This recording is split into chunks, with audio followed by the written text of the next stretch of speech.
Hello everyone, welcome to Avatar Enterprises CSC coaching centre Mukandpur. हमारे YouTube channels कुरअर्श tutorials and Avatar e शिक्षा में बच्चों आपका बहुत बहुत स्वागत है। जैसे कि आप जानते हैं कि हम आपको 9th और 10th क्लास के चैप्टर वाइज ट्यूटोरियल्स प्रोवाइड करवा रहे हैं ताकि आप अपने एग्जाम्स की तैयारी अच्छे से कर पाओ और आपके सारे के सारे बेसिक्स अच्छे से क्लियर हो पाएँ। तो चलिए स्टार्ट करते हैं 10th स्टैंडर्ड का मैथमेटिक्स, जिसमें कि हम कर रहे हैं बच्चों 13th chapter surface area and volume. Surface area and volume की 13.1 एक्सरसाइज हमने कंप्लीट कर ली है, जो कि पहले 2 पार्ट्स में वीडियो पूरी तरह अपलोडेड है। तो हमारे चैनल को सब्सक्राइब करना ना भूलें ताकि आप डेली एक नई वीडियो का अपडेट पा सको बच्चों। आज हम स्टार्ट करेंगे 13.2 exercise which is a conversion of solid बच्चों। तो चलिए स्टार्ट करते हैं। अगर आपने हमारे प्रीवियस वीडियोस को देखा होगा तो आपको पता होगा कि बाकी की वीडियोस की तरह इसमें भी सब पार्ट्स बने हुए हैं, जिसे हम आपको लाइन बाय लाइन एक्सप्लेन करेंगे और आपके बेसिक्स अच्छे से क्लियर करने की कोशिश करेंगे बच्चों। तो चलिए स्टार्ट करते हैं कन्वर्जन ऑफ सॉलिड्स का फर्स्ट सब पार्ट। यहाँ पे बोला जा रहा है in our daily life gold and silver bars and coins are melted from various type of ornaments. यानी कि हमारी डेली लाइफ में हम देखते हैं गोल्ड है, सिल्वर है या कोई भी मेटल है, उसे वेरियस टाइप से हम यूज़ करते हैं। यानी कि उसे पहले मेल्ट कर लेते हैं, उससे बहुत सारी चीज़ें बनती हैं, ज्वेलरी बनती है, नोज पिन्स बनते हैं, इयर रिंग्स बनते हैं, बहुत सारे ऑर्नामेंट्स बनते हैं। Coins are also minted by same process. जो हम कॉइन्स यूज़ करते हैं, सिक्के यूज़ करते हैं, वो भी सिमिलरली किसी मेटल को मेल्ट करके उसकी वेरियस टाइप बनाई जाती है। Metallic sphere is melted by recast into cylindrical wire और कोन। जो हम देखते हैं सिलेंड्रिकल वायर, कोन या ऐसी कोई मेल्ट करके चीज़, उससे भी बनाई जाती है। तो ऐसे टाइप से मतलब सेम कॉइन, सिल्वर या कोई भी मेटल है, उसी की री शेपिंग को हम क्या बोलते हैं कि उसके ऑर्नामेंट्स में उसे वेरियस टाइप्स में फॉर्म करना। ठीक है बच्चों।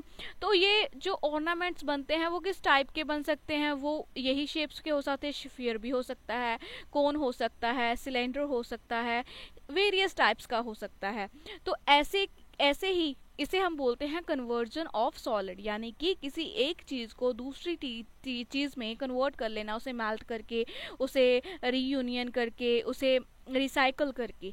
तो अब ये जो रीयूनियन करके हम बना रहे हैं, स्फीयर बना रहे हैं, कभी कोन बना रहे हैं, कभी सिलेंड्रिकल बना रहे हैं, कभी वायर्स बना रहे हैं, ज्वेलरी बना रहे हैं, तो उसकी हम वॉल्यूम फाइंड करेंगे, उसके सरफेस एरिया फाइंड करेंगे। तो इसे हम एग्जाम्पल्स के ज़रिए करते हैं। तो फर्स्ट ऑफ ऑल हमारे पास एग्जाम्पल क्या आ रही है। A rectangular metallic sheet has length 48 centimetre, width 36 centimeter.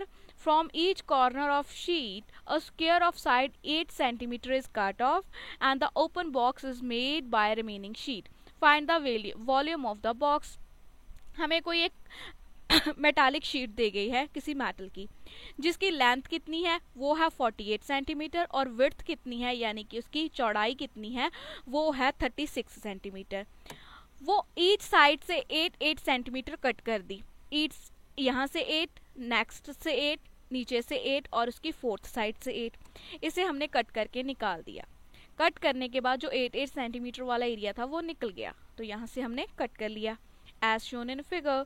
तो यहाँ से कट करने के बाद क्या बन जाएगा, तो उसकी जो विड्थ है वो 20 सेंटीमीटर रह जाएगी और उसकी लेंथ कितनी हो जाएगी, 32 सेंटीमीटर। और इसी के यूज से क्या करेंगे, इससे हम एक बॉक्स बना देंगे। अगर इस मेटालिक शीट को हम बच्चों फोल्ड करेंगे तो बॉक्स ही बनेगा।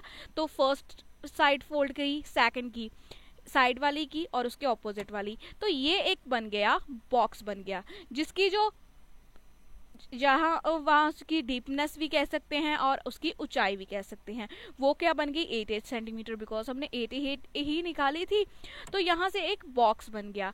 तो बॉक्स जो होता है ये किस शेप का बन गया, ये एक क्यूबॉइड शेप का बन गया। और क्यूबॉइड के वॉल्यूम का फॉर्मूला हमने क्या किया था 13.1 एक्सरसाइज में, वो हमने किया था length into breadth into height. तो फॉर्मूला अप्लाई कर दिया 32 इंटू 20 इंटू 8, जो कि हमारे पास आ गया 5120 सेंटीमीटर क्यूब, और यहाँ से हमने फाइंड कर दिया। तो यहाँ से बच्चों आपको पता लगा कन्वर्जन ऑफ सॉलिड क्या होता है। किसी भी मेटालिक शीट या फिर कोई भी मटेरियल को लेके उसे स्फीयर, क्यूबॉइड, क्यूब, स्फीयर, कोन, ऐसी टाइप, वेरियस टाइप्स में अगर हम कन्वर्ट कर देते हैं उन्हें हम बोलते हैं कन्वर्जन ऑफ सॉलिड्स।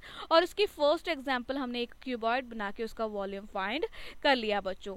अब नेक्स्ट देखते हैं एग्जांपल नंबर 2। एग्जाम्पल नंबर 2 में क्या है, एक राइट सर्कुलर कोन है हमारे पास, उसकी हाइट है 2.1 सेंटीमीटर, बेस रेडियस क्या है 4.2, उसे मेल्ट करके रिकास्ट एक स्फीयर बना दिया गया है। Find the radius of sphere, यानी कि हमारे पास कोन दी गई थी, उसकी हमारे पास लेंथ, हाइट भी है और रेडियस भी है। अब इसे मेल्ट कर दिया और इसे एक स्फीयर बना दिया, और उस स्फीयर का हमने रेडियस फाइंड करना है। तो रेडियस ऑफ बेस क्या है 4.2 सेंटीमीटर, हाइट ऑफ कोन क्या है 2.1 सेंटीमीटर। तो जो इसके वॉल्यूम ऑफ V1, यानी कि जो इसका वॉल्यूम ऑफ कोन का हम पहले निकालेंगे, वॉल्यूम, कोन का वॉल्यूम निकालेंगे बच्चों। कोन के वॉल्यूम का फॉर्मूला हमने किया था ना 13.1 में, वो हमने किया था 1/3 पाई आर स्क्वायर एच, यानी कि ये एक फॉर्मूला होता है। फॉर्मूले में हमने आर की वैल्यू पुट की 4.2 का स्क्वायर और इंटू 2.1।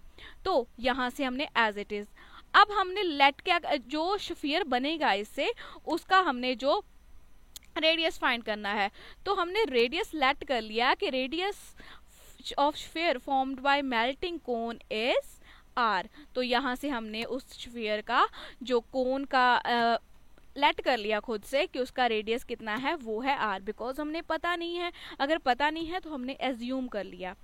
और अब वॉल्यूम ऑफ स्फीयर कितना लेना है V2, यानी कि V1 क्या था कोन का वॉल्यूम। अब स्फीयर इसे मेल्ट करके हमने बना लिया है, तो अब हम निकालेंगे स्फीयर का वॉल्यूम। स्फीयर के वॉल्यूम का फॉर्मूला होता है 4/3 पाई आर का क्यूब। ठीक है बच्चों, ये भी फॉर्मूला होता है, ये भी हमने 13.1 में किया हुआ है। तो since the cone is melted and recast to sphere, अगर यहाँ पे कहा जा रहा है कि कोन है उसे ही मेल्ट करके हमने स्फीयर बनाया है, यानी कि कुछ भी एक्स्ट्रा मेटल या एक्स्ट्रा मटेरियल हमने ऐड नहीं किया, कुछ भी सबट्रैक्ट नहीं किया। तो जितना वॉल्यूम V1 यानी कि फर्स्ट शेप का होगा उतना ही वॉल्यूम सेकंड शेप का होगा। तो इसे हम कंपेयर कर देंगे। 1/3 पाई आर स्क्वायर और 2.1 is equal to 4/3 pi are cube. तो 1/3 था, 4/3 था, 3 दोनों साइड था, कट हो गया। तो यहाँ से क्या आ गया, पाई इस साइड भी था, पाई दूसरी साइड भी था, पाई भी आपस में कट हो गया। तो यहाँ पे हमारे पास रिमेनिंग क्या आ गया 4.2 का square into 2.1 into 4r cube. Next पे हम इसे सॉल्व कर लेंगे। सॉल्व करने के बाद हमारे पास क्या आ जाएगा 4.2 into 4.2 into 2.1 is equal to R cube. जो 4 था वो दूसरी साइड जाके क्या हो जाएगा अपॉन में आ जाएगा। R cube is equal to हमारे पास आ जाएगा 42 इंटू 42 2.1 00 यहाँ से, तो 1000 इंटू 4। जो जो चीज़ कट होती थी हम टेबल्स के अकॉर्डिंग कट कर लेंगे। तो हमारे पास आंसर कितना आएगा, हमारे पास आएगा 21 इंटू 21 का क्यूब।